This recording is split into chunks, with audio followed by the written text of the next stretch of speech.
Hey les geeks, c'est Mathéo et Mikey et on se retrouve pour un tout nouveau récap gaming comme chaque semaine. On revient sur les actualités JV qu'il ne fallait pas manquer avec de nouveau de belles choses. Mais avant ça, comment vas-tu ? Eh bien, bonjour Mathieu, bonjour les geeks, ça va très bien. Effectivement, un bon week-end en perspective, une bonne semaine de jeux vidéo avec quelques petites news intéressantes. Vous allez voir, on va parler de reports de jeux, de news sur des gros jeux à venir, de nouveaux jeux qui vont arriver, d'événements. Bref, un petit mental pumps de tout ça, vous allez voir, très On était intéressant. sur une belle semaine, même C'est si ça. calme à première vue, il y avait quand même de grosses choses qui sont tombées. Et c'est notamment la news concernant l'E3 qui s'est confirmée. On se doutait qu'il y aurait une version numérique, sauf que là les choses ont été annoncées officiellement avec plein de détails. Et c'est quand même plutôt intriguant, plutôt hypant, hein, j'ai envie de dire. Eh oui, l'E3, voilà, qui est attendu tous les ans. Cette année, il n'y aura pas d'édition physique de l'E3. On va pas se déplacer. Ouais, Enfin, c'est nous, évident. personnellement, on aimerait bien, mais bon. Voilà, il n'y aura pas d'édition effectivement à Los Angeles. Mais voilà, l'organisme donc, qui organise l'événement, l'ISA, a donc confirmé que l'E3 aura lieu cette année en édition numérique, digitale. Et ça aura lieu donc du 12 au 15 juin 2021. Alors, vous vous demandez sûrement qui c'est qu'on va retrouver pendant cette édition. Eh bien, on va retrouver Nintendo, Xbox, Capcom, Konami, Ubisoft, Tech2 Interactive, Warner Bros. Et Koch Media. Alors, il n'y a pas Sony, il n'y a pas Electronic Arts. Pourquoi ? Parce que les deux, visiblement, ils vont faire bande à part, ils vont faire leur événement. En tout cas, on a des éditeurs qui seront présents à l'E3 et ça, c'est plutôt cool. Pareil que Square Enix aussi qui n'est pas présent, si j'ai Oui, pas de exactement. Square Enix qui s'est lancé récemment avec son Square Enix Presents. Donc on imagine que ça a un lien vu qu'ils avaient prévu un cet été. Donc mais globalement, on a quand même eu le fait qu'il y ait Xbox, même Tech2. Bon, ils n'ont pas que Rockstar, mais on peut imaginer des news concernant la version next-gen de GTA 5. Ça fait quand même quelques temps qu'elle a été annoncée. Donc ce serait l'occasion d'en parler un peu plus en détail. Du GTA 6, je miserais pas trop dessus, mais du GTA 5 next gen, pourquoi pas. Warner Bros Games, ils ont quand même Hogwarts Legacy, ils ont Lego Star Wars, on a pas de gameplay, il était quand même censé sortir bientôt en plus. C'est ça, reporté. Ça, je miserais pas mal. Je miserais sur du gameplay. Pour ce jeu Lego Star Wars, je miserais sur du gameplay lors de l'E3. Exactement. Donc, tout sera disponible sur le site, sur le portail de l'E3. Donc, on aura, on pourra participer. On verra effectivement les conférences préenregistrées, parce que ça ne sera pas effectivement du direct. Mais au moins, comme ça, on aura les différents jeux, des World Premiere qui vont être présentés. Et peut-être même que pendant ce mois de juin, il y aura Sony, Electronic Arts, Square Enix qui vont faire leur événement à part. Bien sûr. Plutôt cool. Ça va être bien. C'est juste qu'ils n'ont pas payé, quoi. Ils vont faire ça la même semaine, mais ils n'auront pas payé, quoi. Globalement. J'ai hâte qu'on puisse évidemment suivre la plupart de ces conférences en direct. Je pense à Warner Bros forcément parce que j'attends énormément du Hogwarts Legacy. Je veux du gameplay de ce jeu en plus trailer, s'il vous plaît. Plus peut-être des surprises aussi. Oui. On verra ça et peut-être d'ailleurs les surprises, c'est ce qu'on va évoquer un peu plus tard, même si après on va surtout parler de PlayStation. Mais avant ça, et justement un univers de BD qui va arriver prochainement aux jeux vidéo de nouveau, j'ai envie de dire. Ça fait longtemps. Exactement. Les Schtroumpfs, vous connaissez les petites créatures bleues là qui sont poursuivies par Gargamel. Mais les Schtroumpfs vont revenir sur console. Et oui, après beaucoup d'années d'absence, parce que moi je me souviens de l'époque Super NES ou même Sega Mega Drive où il y avait les jeux les Schtroumpfs qui étaient de très bonne qualité. Et bien là, un nouveau jeu les Schtroumpfs arrive et ça va être fait par une belle équipe. Ça va être fait par l'équipe française de Microids qui nous a présenté dernièrement Astérix Obélix, Baffez-les tous. Ils vont également travailler sur un prochain jeu Tintin qui est en développement. Et là, du coup, ils vont travailler sur une nouvelle adaptation des Schtroumpfs, voilà, tout simplement. À savoir que le jeu arrivera, en tout cas, il est prévu pour cette fin d'année. Il va s'appeler Les Schtroumpfs Mission Malfeuille et il sortira bien sur PC, PS4, Xbox One et Switch. Également, une autre bonne nouvelle, c'est que Microids va sortir donc ce jeu Les Schtroumpfs et va également travailler sur 4 autres adaptations des Schtroumpfs.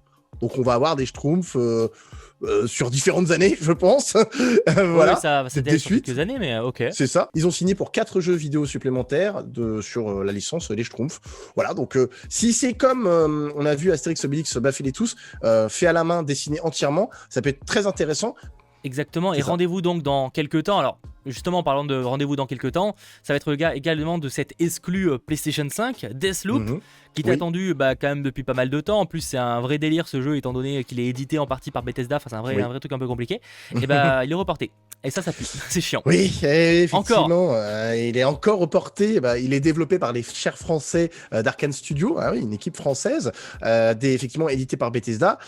Mais le jeu de base, il devait sortir au 21 mai là, 2021. Ouais, dans plus d'un mois. Voilà, c'est ça. Et non, en fait, il est reporté pour le 14 septembre 2021, donc sur PC et PS5. Donc l'équipe du jeu a dévoilé une vidéo sur Twitter pour expliquer les raisons du report, parce qu'ils ils veulent travailler encore plus dessus, améliorer le jeu, ce qui est tout à fait normal. Et moi, justement, je préfère qu'un jeu soit reporté et qui soit d'excellente qualité plutôt que tu le sors et t'es mise à jour pour améliorer le jeu. Voilà, donc là au moins ils veulent offrir aux joueurs un titre de qualité, ce qui est tout à leur honneur. Voilà, on veut pouvoir jouer à un jeu qui en vaut le coup. Voilà, donc le jeu, si vous l'attendez, il est prévu pour cette année toujours, mais il est reporté de quelques mois pour le 14 septembre 2021. Voilà, on est tout à fait d'accord que évidemment qu'il faut qu'il sorte en bon état, mais c'est vrai que ça reste frustrant d'avoir un énième jeu qui est reporté, quoi, parce qu'à chaque fois que il y a plus grand chose, quoi. Bon, ça reste là en 2021, il y a plus grand chose, tout est reporté. Donc le jeu on va l'avoir et qui sera de bonne qualité. Oui, et là bon voilà, on est sur une année, ça sera l'occasion aussi de se replonger sur d'anciens jeux, et c'est aussi pour ça que dans les prochaines années, je pense entre autres à 2022, 2023, etc. Ce sera la folie, on aura plein de choses qui vont arriver.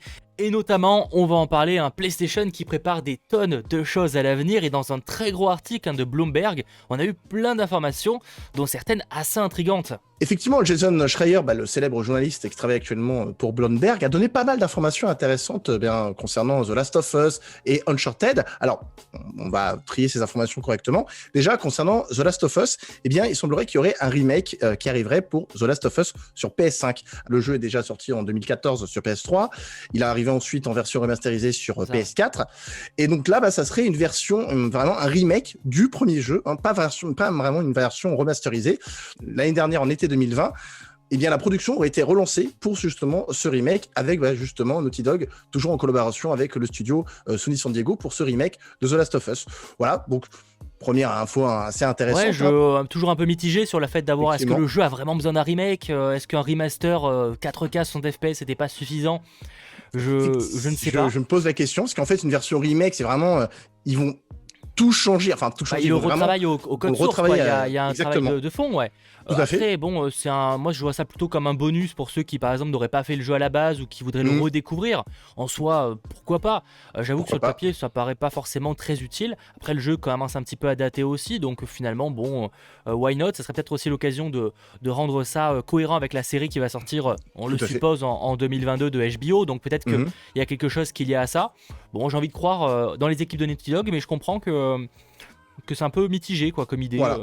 Donc on se calme bien entendu dans les commentaires, on n'a pas du tout de date ni d'année pour ce potentiel remake de The Last of Us. Ni même d'officialisation d'ailleurs. Exactement, tout à fait, ni même d'officialisation. Donc bon voilà, première information assez intéressante. D'ailleurs dans les commentaires, n'hésitez pas à nous faire vos retours, vous en pensez quoi vous d'un possible remake de ce jeu? Est-ce qu'ils vont aller vraiment, pour vous, qu'est-ce qu'il faudrait faire pour faire un remake? Est-ce que c'est juste une amélioration graphique? Ou est-ce que c'est vraiment par exemple remodifier, on va dire pas modifier l'histoire, mais en tout cas rajouter de nouvelles scènes, des choses comme ça, donc une sorte de version longue du jeu? Je sais pas si c'est ça, mais Sachant que dans cet article de Bloomberg, on apprend également qu'un jeu multijoueur en collaboration avec Ben Studio, les créateurs de Death Gone, serait en train de se faire avec Naughty Dog, et visiblement ça serait le mode faction de The Last of Us Partie 2, donc le mode multijoueur que tout le monde attend. Voilà, depuis pas mal de temps maintenant. Donc pourquoi pas, effectivement, ça serait super intéressant d'avoir enfin ce mode multijoueur qui arrive, parce que le mode multijoueur de The Last of Us, le premier, était plutôt intéressant. Moi, j'avais passé de très bonnes heures dessus. Ça serait plutôt intéressant. Alors après, est-ce que ça serait vraiment juste un mode pour le jeu, ou est-ce qu'ils vont faire un peu comme, je sais pas, Red Dead Online, un jeu à part, un jeu qui devient un peu standalone. En vrai, je sais pas. Déjà, on sait même pas si c'est vraiment lié à The Last of Us. Ça reste de la spéculation logique, parce que voilà. Mais s'ils font appel à notre studio, c'est que le multijoueur est un peu ambitieux. Tu vois, c'est pas un truc un peu bateau ou quoi. À voir. C'est vrai que ça peut être pas mal pour relancer l'intérêt autour du jeu The Last of Us 2. Donc bon, peut-être d'ailleurs ça pourrait être accompagné d'une arrivée en 4K 60 FPS du jeu, mais ça c'est une autre histoire. Après, voilà, les créateurs de Death Gone, ils sont spécialistes dans les zombies, parce que quand même... Spécialistes, je sais pas, en tout cas ils ont fait des trucs bien dessus. Ils ont fait des trucs bien dessus, tout à fait, avec les hordes de zombies partout, donc pourquoi pas, effectivement, ces deux studios travailleraient ensemble. Ouais, why not. Sachant que Days Gone, alors bon, déjà c'est un jeu qui était pas si mal, en vrai, c'était bien vendu et tout, mais visiblement les critiques ont pas été incroyables à son sujet, et Sony ils sont un petit peu déçus du rendu final du jeu, et une suite par exemple, oubliez-la quoi. Visiblement on n'est pas du tout sur un Days Gone 2. D'ailleurs il paraîtrait que, encore une fois, si on en croit cet article, que Ben Studio était intéressé d'en faire une suite. En même temps on comprend, c'était un peu leur bébé, mais visiblement Sony, voilà, on oublie ça, travaillez avec Naughty Dog, faites un autre truc. Et ça on oublie, c'est dommage, parce qu'en vrai le jeu est pas mal, mais c'est vrai qu'on va pas se mentir qu'il est sorti en face de Red Dead Redemption, et comment tu veux faire le poids par rapport à ça? Ton jeu il paraît fat, c'est logique. Effectivement. Et alors, dernière information pour cet article assez complet, assez intéressant, qui parle pas mal de choses. Eh bien, Uncharted, un prochain jeu Uncharted serait en préparation. Alors, c'est plutôt intéressant. C'était le studio Sony San Diego qui devait, à la base, faire un remake de Uncharted Drake's Fortune, donc le premier Uncharted. Chaud, grave Mais, chaud. ouais, effectivement, qui est sorti en 2007, donc ça fait vachement longtemps. Mais en gros, le remake de ce projet, Sony s'est dit que ça coûterait beaucoup trop cher, que c'était un peu trop ambitieux. Ils ont préféré mettre à la place le remake de The Last of Us, donc ce qu'on parlait au début. Concernant effectivement un nouvel Uncharted, en fait, Sony aurait contacté donc Ben Studio, qu'on parlait précédemment, pour justement concevoir un nouveau jeu Uncharted. Mais avec le soutien toujours de Naughty Dog, bien entendu, parce que Naughty Dog, c'est leur bébé, hein, voilà, ils vont pas lâcher le jeu comme ça, bien entendu, ils vont pas lâcher leur licence. Mais en gros, Ben Studio, ils se sont pas sentis prêts à faire un jeu Uncharted, parce qu'ils avaient peur d'être absorbés, on peut dire ça comme ça, par Naughty Dog. Là, ce qu'on comprend, c'est que ça a été envisagé. Oui. La question, c'est est-ce que c'est encore envisagé aujourd'hui? C'est là la question. Parce que c'est là où l'article n'a pas d'informations pour l'instant. C'est si c'est encore dans les cartons, est-ce que réellement il y a un nouvel Uncharted qui est en préparation, même sans Ben Studio? Ça, on ne sait pas pour l'instant. On ne sait pas du tout. Donc, gros suspense. Pour raconter quoi également, si ça devait vraiment voir le jour? Est-ce que ce serait une autre suite avec Nathan Drake? Oui, ou avec sa fille, un préquel. Un autre personnage qui n'a rien à voir avec Nathan Drake. Tu peux, hein, Uncharted, c'est un nom générique, donc en soi, tu peux faire une autre histoire d'aventure. D'ailleurs, il y a bien eu The Lost Legacy qui explore d'autres personnages. Donc, tout à fait. Moi, à choisir, personnellement, je voudrais pas un préquel parce qu'on va avoir déjà la version au cinéma, donc c'est pas très intéressant, même s'il y a forcément des trucs cool à faire, hein, mais je suis pas très chaud. Une suite, je trouve que la fin d'Uncharted 4 est incroyable, elle mérite vraiment pas une suite. Par contre, un autre personnage, de suivre d'autres personnages, que ce soit une femme, un homme, j'en ai objectivement rien à faire tant que l'histoire est cool. C'est exactement. Là, je suis chaud parce qu'encore une fois, c'est Uncharted, c'est pas un Tomb Raider où tu peux difficilement faire un autre personnage que Lara Croft, tu vois, c'est compliqué. C'est ça. Uncharted, tu peux. Vas-y, fais-toi plaisir, fais explorer un nouveau perso et tout, donc why not quoi. Je suis d'accord avec toi. S'il doit faire un nouvel Uncharted, moi effectivement, ça serait plus en choisissant un autre personnage, Chloé ou un autre perso. Qu'importe le nom. Qu'importe le nom, c'est ça. Non, je pensais à Chloé. Oui, bien sûr. Voilà, mais pourquoi pas effectivement, choisissant un personnage qu'on a déjà vu dans un des jeux Uncharted et consacrer une aventure complète à lui. Pourquoi pas le frère de Nathan? Pourquoi pas? Et qui sait, peut-être d'ailleurs qu'un de ces jeux finira par débarquer sur mobile. C'est con. Oui. Non, parce que pour enchaîner avec la news suivante et la dernière d'aujourd'hui, qui était quand même plutôt intrigante, Sony met peut-être un petit peu les mains, on va dire, dans le mobile. C'est quand même un très gros business au niveau du game, du jeu vidéo, etc. Mais dis-nous en plus. En fait, les studios first party de PlayStation, en fait, ils recherchent en ce moment un nouveau chef de projet spécialisé en jeux mobiles, tout simplement. Donc, si vous êtes intéressé, n'hésitez pas à poser votre candidature. Donc, en fait, ça serait Envoyez-nous les scoops, avec les deux. Exactement, en avant-première. Donc, en fait, ça serait un poste qui s'occuperait de la stratégie et du développement des jeux mobiles PlayStation. Et ainsi, mais ça c'est très important, très intéressant, je trouve, l'adaptation au format mobile des franchises les plus populaires de PlayStation. Intriguant. Donc, tout de suite là, ça fait rêver parce qu'on se dit. Ah je veux voir le Danny God of War sur mobile, moi du coup. Là, il est trop exigeant, Mathéo, il est trop exigeant. C'est un peu compliqué là. On se dit, PlayStation a une vaste gamme effectivement de jeux depuis la PlayStation. Moi, je pense à toutes les adaptations des anciens jeux, pourquoi pas, à les proposer sur mobile, à droite, à gauche. J'ai un peu envie de comparer ça avec les jeux Rockstar, par exemple, on retrouve les premiers GTA sur mobile. Exact. Crash Bandicoot ou les premiers Tomb Raider, non, parce que Tomb Raider c'est multiplateforme. C'est compliqué, mais effectivement, les Crash, les licences comme Croc, je sais pas si vous avez connu Croc, le petit dinosaure et tout, voilà, c'est peu connu, moi j'aime bien. Mais Spyro, ils ont refait effectivement, tu me diras.